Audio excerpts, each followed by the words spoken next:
नमस्कार। तो चलिए आज एक ऐसी कमाल की कहानी में चलते हैं जो सर्वाइवल, अकेलेपन और इंसानियत की एक बिल्कुल नई शुरुआत के बारे में है।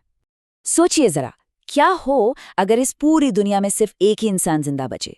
ये एक ऐसा सवाल है जो सुनने में ही अजीब लगता है, लेकिन हमारी कहानी का जो हीरो है विलियम, वो इसी डरावनी हकीकत का सामना करता है। आइए देखते हैं कि कैसे उसकी दुनिया हमेशा के लिए बदल गई। तो कहानी शुरू होती है विलियम के साथ, जो अपनी रिसर्च के लिए महीनों से जंगल में एकदम अकेला रह रहा है। लेकिन फिर एक दिन उसे एक सांप काट लेता है और वो बेहोश हो जाता है। और ठीक उसी वक्त जब वो बेहोश पड़ा था, बाहर की दुनिया हमेशा के लिए खत्म हो गई। अब जब विलियम को होश आता है और वो शहर पहुंचता है, तो जो नज़ारा उसके सामने था वो दिल दहला देने वाला था। सड़कें हजारों बंद पड़ी गाड़ियों से जैम है और उन गाड़ियों के अंदर सब लोग मरे हुए हैं। उसे जल्द ही पता चल जाता है कि हर कोई एक रहस्यमयी और बहुत तेजी से फैलने वाले वायरस का शिकार हो गया है। तो हुआ ये था कि जब विलियम जंगल में बेहोश था, तब एक बहुत ही भयानक वायरस ने पूरी दुनिया को अपनी चपेट में ले लिया। साइंटिस्ट इसका कोई इलाज नहीं ढूंढ पाए और कुछ ही दिनों के अंदर दुनिया के लगभग सारे इंसान या तो वायरस से मर गए या फिर उस वजह से हुए खून खराबे में मारे गए। अपने माँ बाप को भी इस वायरस में खोने के बाद विलियम इस उम्मीद के साथ लास वेगस की तरफ निकलता है कि शायद वहां कोई और जिंदा बच गया हो। वो शहर के खाली पड़े आलीशान कसिनोज में दूसरे सर्वाइवर्स को ढूंढने लगता है। और पता है, उसे दो और लोग मिलते भी हैं, मिल्टन और एन। लेकिन यहाँ एक भयानक सच उसका इंतजार कर रहा था। विलियम के बिल्कुल उलट उन दोनों की जीने की इच्छा पूरी तरह से मर चुकी थी।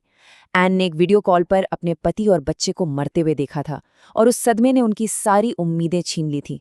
उस दर्द की कोई दवा नहीं। और यहीं विलियम को यह एहसास होता है कि बिना इंसानों की दुनिया में दौलत और ऐशो आराम का कोई मतलब नहीं रह जाता। मिल्टन, जो एक बड़ा बिजनेसमैन था, इस कड़वी सच्चाई को सबसे बेहतर समझता था। उसकी सारी दौलत, सारी शोहरत अब मिट्टी के बराबर थी। कुछ ही समय बाद मिल्टन और एन उस दर्द को और नहीं सह पाते और अपनी जिंदगी खत्म कर लेते हैं।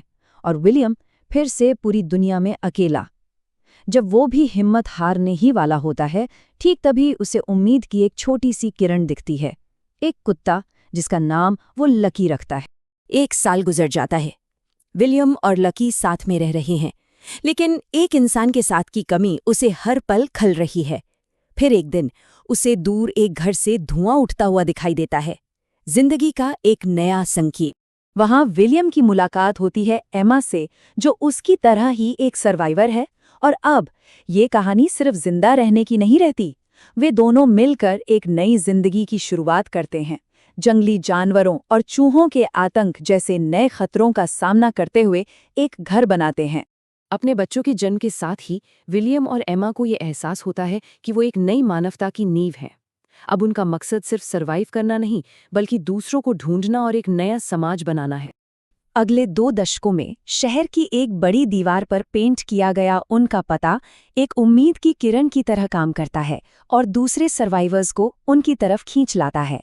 एक एक करके लोग जुड़ते जाते हैं और जो सफ़र सिर्फ 2 लोगों से शुरू हुआ था, वो अब एक छोटा फलता फूलता समाज बन चुका है। लेकिन जैसे जैसे उनका समाज बढ़ता है, वैसे वैसे खतरे भी बढ़ते हैं। और ये खतरे सिर्फ इस बदली हुई दुनिया से नहीं, बल्कि दूसरे जिंदा बचे इंसानों से भी हैं। पानी की कमी उन्हें एक नए ग्रुप के साथ बातचीत करने पर मजबूर करती है। इस ग्रुप का लीडर है चार्ली नाम का एक आदमी। पर सवाल ये था कि क्या उस पे भरोसा किया जा सकता है? चार्ली के इरादे कुछ ठीक नहीं लग रहे थे। और जब चार्ली उनके समुदाय की एक सदस्य ईबी पर हमला करता है, तो विलियम को एक बहुत मुश्किल फैसला लेना पड़ता है। वो अपने लोगों को बचाने के लिए चार्ली को मार देता है। इस वजह से चार्ली का दोस्त साइलस, जो बदला लेना चाहता था, उसे ग्रुप से निकाल दिया जाता है। कई साल बाद मुसीबत एक बार फिर दरवाजे पर दस्तक देती है। वायरस एक नए बदले हुए रूप में लौटता है और साइलस, वो भी अपना बदला लेने के लिए वापस आता है। इन घटनाओं में समुदाय को बहुत भारी नुकसान उठाना पड़ता है, जिसमें विलियम का अपना बेटा भी शामिल होता है। इस भयानक नुकसान से पूरी तरह टूट चुका विलियम पुरानी दुनिया को फिर से बनाने की कोशिश छोड़ देता है। अब वो कुछ बिल्कुल नया बनाने में एक नया मकसद ढूंढता है। और यहीं पर विलियम को एक बहुत ज़रूरी बात समझ आती है। एक एपिफनी होती है उसे कि उनकी गलती अतीत की नकल करने की कोशिश करना थी। अब उन्हें इस बदली हुई धरती के साथ तालमेल बिठाकर जीना सीखना होगा। यही इस कहानी का सबसे बड़ा टर्निंग पॉइंट है। 50 साल गुजर जाते हैं। इन 50 सालों में उनका छोटा सा समूह उनकी हिम्मत और बदलते हालातों में ढल जाने की काबिलियत का सबूत देते हुए एक नई सभ्यता में बदल चुका है। और इस तरह कहानी का अंत किसी एक इंसान के जिंदा बचाने पर नहीं, बल्कि पूरी इंसानियत के सफर के आगे बढ़ने पर होता है। एक बूढ़ा हो चुका विलियम अपनी विरासत अगली पीढ़ी को सौंपता है, इस यकीन के साथ कि भविष्य अब सुरक्षित हाथों में है। और ये कहानी हमें एक बहुत ही गहरे सवाल के साथ छोड़ जाती है कि अगर शुरुआत से एक बेहतर दुनिया बनाने का मौका मिले तो हम किन उसूलों को सबसे ऊपर रखेंगे। वो पहला नियम क्या होगा जिस पर हमारा नया समाज टिका होगा।